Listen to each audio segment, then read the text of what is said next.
중심이 무엇인지를 여러분들이 좀 같이 헤아려 주시고, 우리가 정말 하나님께 집중하는 예배, 신령과 진정으로 드리는 진정한 예배를 드리고자 함이니 우리 함께 한 마음을 모아주시기를 부탁을 드립니다.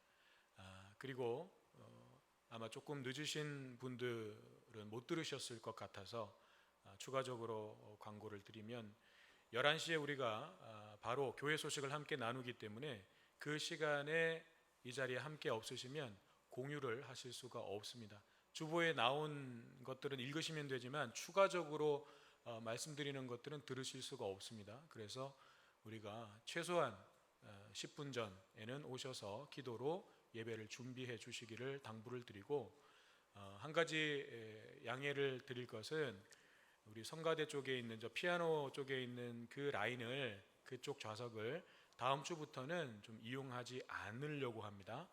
우리 가운데 있는 두 줄을 좀 먼저 채우고, 정말 이 두 줄이 다 차서 어쩔 수 없이 그쪽 자리를 사용해야 될 경우에는 이제 그쪽을 오픈하겠지만, 그 전까지는 그쪽 좌석을 좀 가급적 사용하지 않으려고 합니다. 그래서 우리 그쪽이 편하셨던 분들 죄송하지만 다음 주부터는 이 가운데 두 줄을 좀 이용해 주시기를 바랍니다.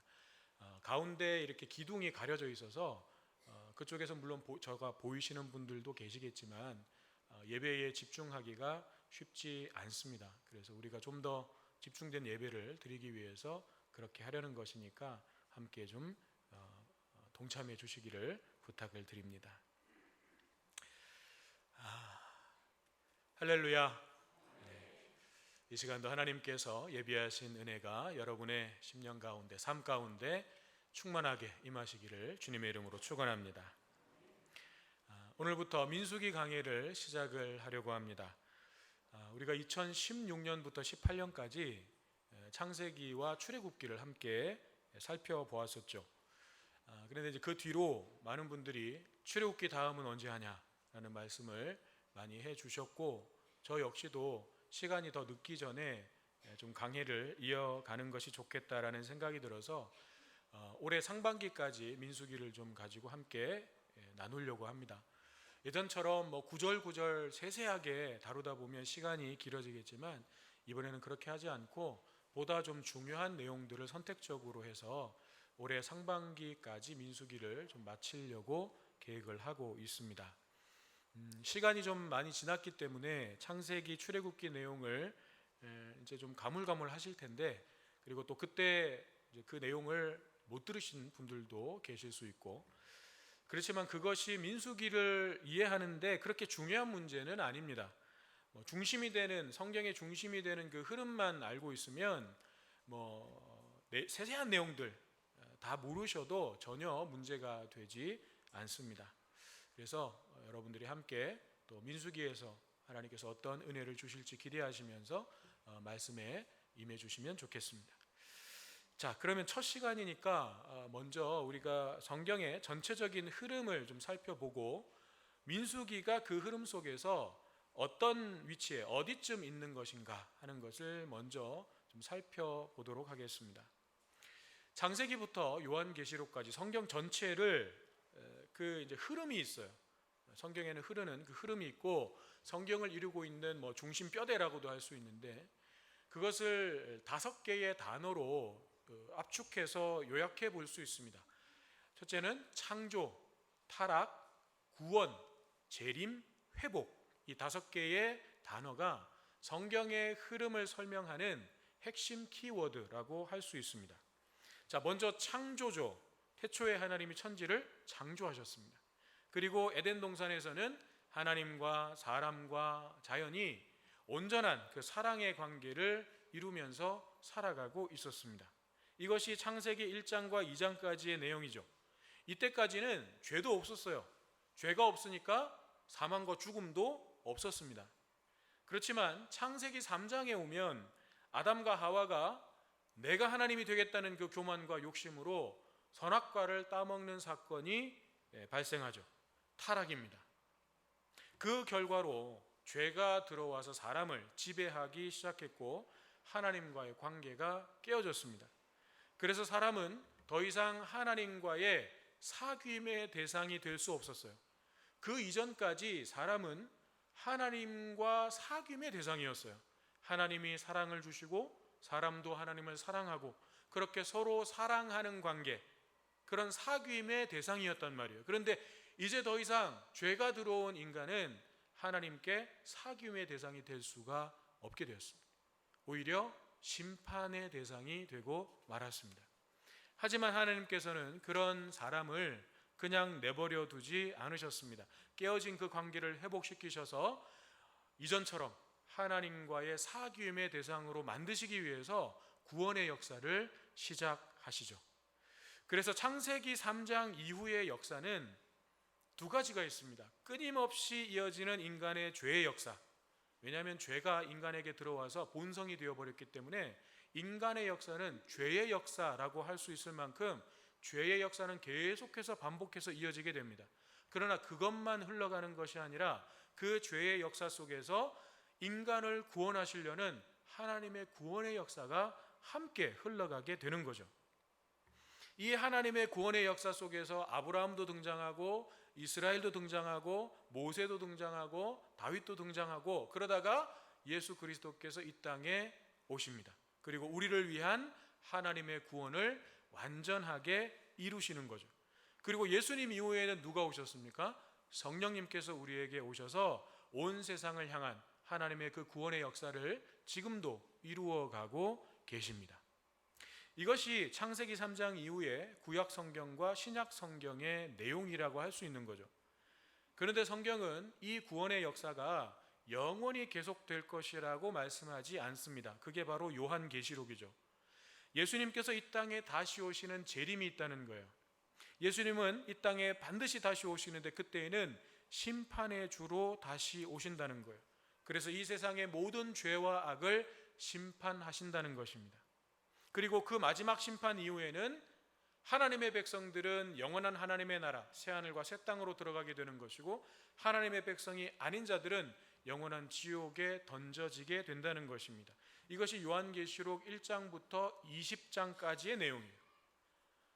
그러면서 이제 요한계시록은 마지막 21장과 22장에서 하나님의 백성들이 들어가게 될 영원한 그 하나님 나라의 모습을 그려주면서 끝이 납니다.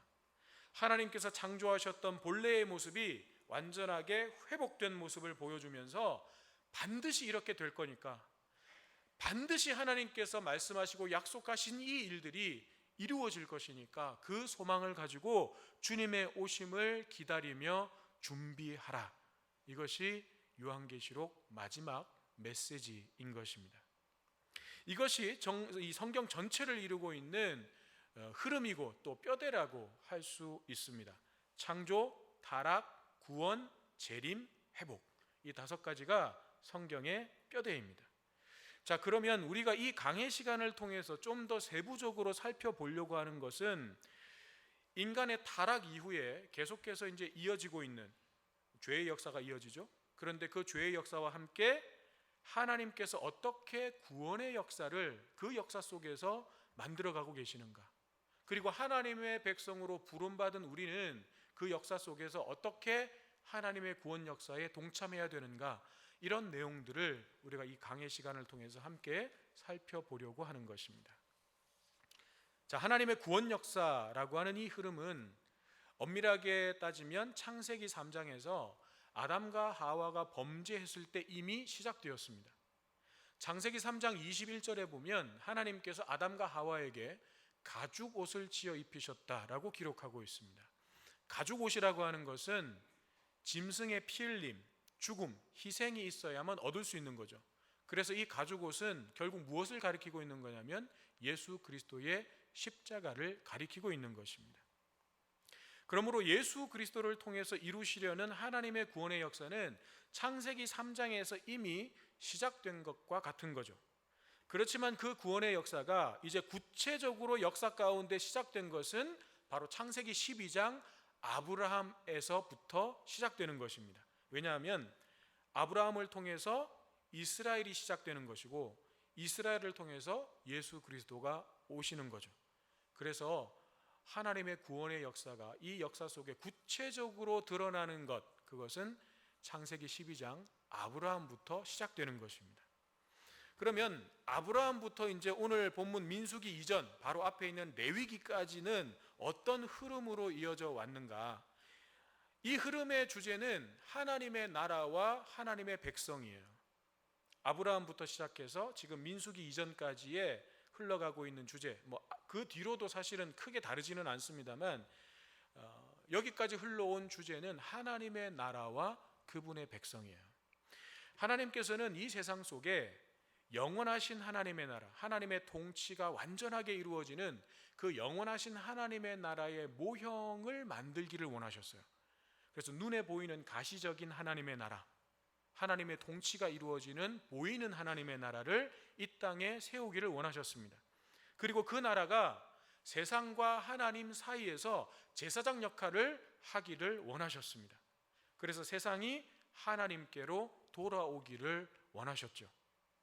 그래서 출애굽기 19장 6절에 보면 이 하나님의 나라인 이스라엘을 향해서 이렇게 말씀하십니다. 너희가 내게 대하여 제사장 나라가 되며 거룩한 백성이 되리라. 그런데 이제 한 나라가 탄생하려고 하면 세 가지 조건이 충족돼야 돼요. 흔히 말하는 국가의 3요소가 채워져야 나라로서 존재할 수가 있는 거죠. 첫째는 백성이 있어야 돼요. 국민이 있어야 돼요. 두 번째는 주권이 확립돼야 돼요. 세 번째는 영토, 땅이 있어야 돼요. 이 세 가지가 충족되어야 나라라고 할 수가 있는 것입니다. 그래서 하나님께서는 먼저 아브라함을 통해서 이스라엘이라고 하는 하나님 나라의 백성을 만들어 가십니다. 아브라함에게 이삭을 주셨어요. 이삭을 통해서 야곱이 태어나게 하시고 야곱에게서 12아들들이 태어나게 하십니다. 그리고 그 12아들들 중에 요셉이라고 하는 아들을 택하셔서 애굽의 총리로 세우시죠. 그래서 그 요셉 덕분에 야곱의 가족들, 후손들이 애굽에 들어가서 정착하여 살게 됩니다. 여기까지가 창세기의 내용인 거죠.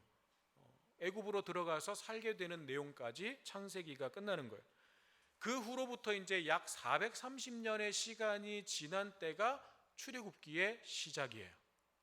이 기간 동안 하나님께서는 이스라엘 백성들을 생육하고 번성하게 하셔서 민족이 되게 하셨습니다. 그래서 출애굽기를 열어보면 처음에는 야곱의 가족들 70명이 애굽에 들어가서 살았는데 출애굽기를 시작하니까 민족이 되어 있는 거예요. 이스라엘 민족으로 번성해 있는 것입니다. 물론 어느 순간부터는 이제 애굽의 노예로, 종으로 살아야 되는 그런 힘든 시간들이 되었지만 오히려 당시의 최강대국이었던 애굽 안에서 살았기 때문에 오히려 안전하게 생육하고 번성할 수 있었던 거죠. 만약 야곱의 가족들이 애굽 바깥에서 독자적으로 세력을 확장하고 번성해 가려고 했다면 수많은 민족과 나라들의 방해와 위협을 받았을 거예요. 그러면 제대로 생육하고 번성할 수가 없는 거죠, 단기간에. 그래서 하나님께서는 애굽에다가 딱 넣으셔가지고 최강대국 애굽 안에서 안전하게 민족으로 성장하게 하신 거예요. 하나님의 세심한 섭리였습니다. 그렇지만 그들은 노예였죠. 종이었습니다. 그래서 그들의 삶은 고통스러웠습니다. 그들을 구원해 줄 구원자가 필요했습니다. 그래서 하나님께서는 모세를 세우셔서 민족이 된 이스라엘 백성을 애굽에서 구원해 내십니다. 10가지 재앙과 유월절 사건과 또 홍해바다 사건을 통해서 애굽에서부터 건져내시죠.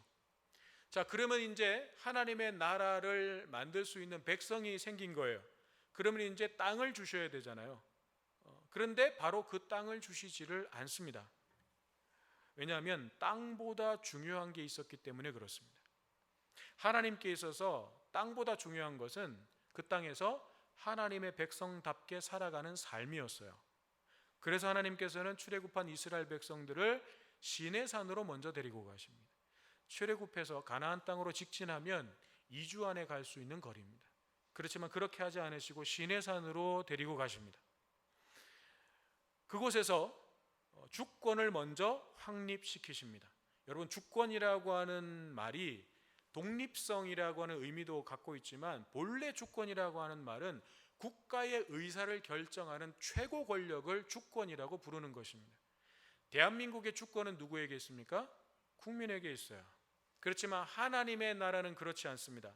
출애굽한 이스라엘 백성들에게 있어서 주권의 확립이라고 하는 것은 다른 의미가 아니라 이제부터 시작될 이스라엘이라고 하는 나라의 주권은 누구에게 있다? 하나님께 있다라는 것을 분명하게 가르치는 것이에요. 이스라엘 백성은 하나님의 주권을 인정하고 그 말씀에 절대적으로 순종해야 한다는 것입니다. 이것이 하나님 나라의 모형인 이스라엘의 주권 확립입니다. 이것을 위해서 시내산으로 이스라엘 백성들을 데리고 가신 거예요. 그리고 그곳에서 1년 가까이 머무르게 하시면서 십계명을 비롯해서 이스라엘 백성들이 하나님의 백성으로 지켜야 할 여러 가지 계명들을 가르쳐 주십니다. 그리고 또 성막을 짓게 하시고 제사장을 세우게 하시고, 그래서 하나님을 예배하고 하나님을 만날 수 있는 방법들을 가르쳐 주십니다. 또 하나님의 백성으로서 살아가는 삶에 대해서 아주 세세하게 구체적으로 하나하나 가르쳐 주십니다. 이 내용들이 출애굽기와 레위기에 담겨져 있는 거예요.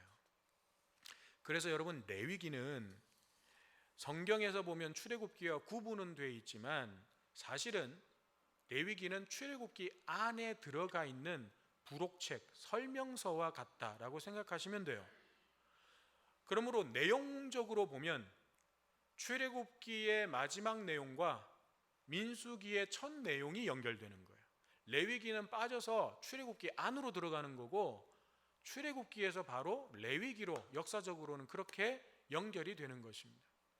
자, 그러면 이런 흐름 속에서 민수기는 어떤 의미를 가지고 있는가?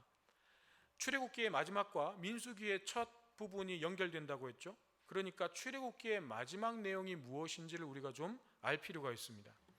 출애굽기 마지막 장인 40장에 보면 이스라엘 백성들이 성막을 완성해서 하나님께 봉헌하는, 오늘날의 표현으로 치면 성전 봉헌 예배를 드립니다. 그리고 하나님의 영광이 그 성막에 충만하게 임하는 그 장면으로 출애굽기가 끝이 납니다. 그리고 나서 약 한 달의 시간이 흐른 때가 바로 오늘 민수기 1장 내용이에요. 이걸 어떻게 할 수 있냐면, 오늘 본문 민수기 1장 1절에 보면 이스라엘 자손이 애굽 땅에서 나온 후 둘째 해, 둘째 달, 첫째 날에 여호와께서 모세에게 말씀하셨다라고 되어 있죠. 둘째 해, 둘째 달, 첫째 날이라고 했으니까 오늘날의 표현으로 얘기하면 2년 2월 1일인 거예요. 오늘 우리가 2월 첫째 주죠. 그러니까 새해부터 이제 한 달이 지난 오늘 2월 1일, 그것이 민수기 1장이에요. 그런데 출애굽기 40장 17절에 보면 성막이 완성된 때를 어떻게 말씀하고 있냐면 둘째 해 첫째 달 초하루라고 되어 있어요. 무슨 말이에요? 그러면 2년 1월 1일에 성막이 완성된 거예요. 그래서 민수기 1장이 2년 2월 1일이니까 한 달의 시간이 흐른 것입니다. 그러면 그 한 달 동안 이스라엘 백성들은 뭘 했을까요? 다른 거 하지 않았습니다. 성막 봉헌과 함께 하나님을 예배하고 하나님의 임재와 그 영광을 경험하면서 깊은 은혜 가운데 잠기는 은혜의 시간들이었습니다. 그게 이 한 달의 시간이었어요. 하지만 하나님께서는 이스라엘이 그 은혜의 자리에만 머물러 있지 않기를 원하셨습니다. 이스라엘이 이제 그들 가운데 충만하게 채워진 은혜를 가지고 사명을 감당하기 위해서 사명의 자리로 나아가기를 원하셨습니다. 여러분, 이스라엘이 감당해야 할 사명이 무엇입니까? 바로 가나안 땅을 정복하는 것입니다. 그리고 그 땅에 하나님의 나라를 세우는 거예요. 그것이 이스라엘이 감당해야 될 사명입니다. 이 사명을 위해서 이스라엘은 이제 전진해 가야 되는 거죠. 그래서 하나님께서는 이제 이 이스라엘 백성들을 하나님의 군대로 조직하십니다. 그리고 그 군대를 승리하는 강한 군대로 만드시기 위해서 훈련시켜 가십니다. 그 내용이 바로 민수기의 내용인 거예요. 그래서 오늘 본문 3절에 보면 하나님께서 이스라엘을 하나님의 군대로 바꾸시기 위해서 싸움에 나갈 만한 자의 수를 계수하라 라고 말씀하시는 거예요. 하지만 그렇다고 민수기의 내용이 군사훈련을 시키시는 그런 내용이 아니죠. 가나안 땅을 정복하는 정복전쟁은 군사력으로 칼과 창으로 싸우는 싸움이 아니에요. 하나님의 능력으로 싸우는 영적 전쟁이 그 싸움의 본질이에요. 그렇기 때문에 이스라엘 백성들이 준비해야 되는 것은 칼과 창이 아니라 하나님을 전적으로 신뢰하고 그분의 말씀에 철저하게 순종하는 믿음, 하나님을 향한 믿음과 순종을 준비해야 되고, 이것을 훈련하는 내용이 민수기입니다. 레위기에서 배운 말씀들, 그 말씀들을 가지고 이제 실제로 광야라는 삶의 현장에서 연습하고 부딪혀야 되는 거죠. 그래서 민수기의 본래 제목이 광야에서라는 제목을 갖고 있습니다. 구약성경 본래 제목이 광야에서예요.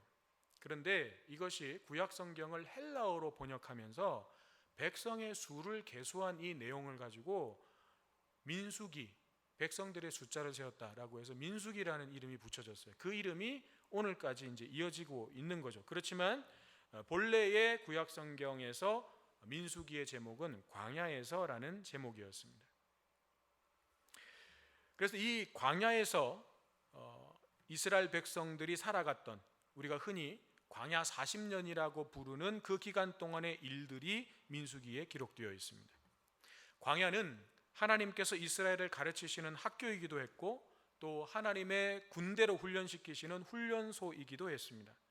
이스라엘은 이 광야를 통과해야만 약속의 땅을 차지할 수 있게 되는 것입니다. 그리고 그러기 위해서는 광야에서 믿음이 검증되어야 돼요. 그리고 승리하는 믿음으로 훈련되어져야 됩니다. 그래야 광야를 통과할 수 있고 약속의 땅을 차지할 수가 있는 것이죠. 시내산에서 하나님의 은혜를 경험하고 기쁨으로 예배를 드릴 때는 이스라엘 백성들 전부가 정말 진정한 하나님의 백성처럼 보였어요. 그들의 모습은 기쁨이 가득했고, 또 하나님을 향하여 주님 말씀만 하시옵소서, 우리가 순종하겠습니다라고 하는 열정도 불타올랐을 거예요. 정말 진정한 하나님의 자녀답게 보였을 것입니다. 그렇지만 우리가 이후에 보게 되겠지만 광야의 혹독한 시험과 유혹 앞에서 속절없이 무너지는 이스라엘의 모습을 보게 되는 거죠. 즉 믿음은 실전에 가서 부딪혀 봐야 그 진짜 모습이 드러나는 것입니다. 우리가 이 은혜의 자리에서 아무리 은혜로 채워지고 감격하고 감동하고 하나님의 백성답게 정말 진정한 그리스도인답게 그렇게 모습이 보인다 할지라도 그 믿음이 진짜인지 가짜인지는 우리의 삶의 자리에서 실전에서 부딪혀 봐야 그 진짜 모습이 드러나는 것입니다. 사랑하는 여러분, 저는 하나님께서 찾으시는 싸움에 나갈 만한 자, 하나님의 군대의 숫자가 우리 성호교회의 성도의 숫자와 동일하게 되기를 간절히 소망합니다. 디모데후서 2장 3절에서 4절은 우리에게 이렇게 말씀하죠. 너는 그리스도 예수의 좋은 병사로 나와 함께 고난을 받으라. 병사로 복무하는 자는 자기 생활에 얽매이는 자가 하나도 없나니 이는 병사로 모집한 자를 기쁘게 하려 함이라.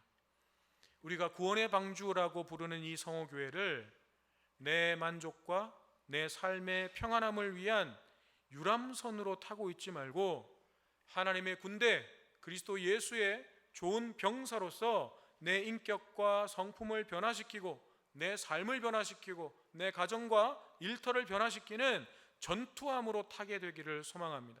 영적 전쟁을 위한 전함으로 타게 되기를 소망합니다.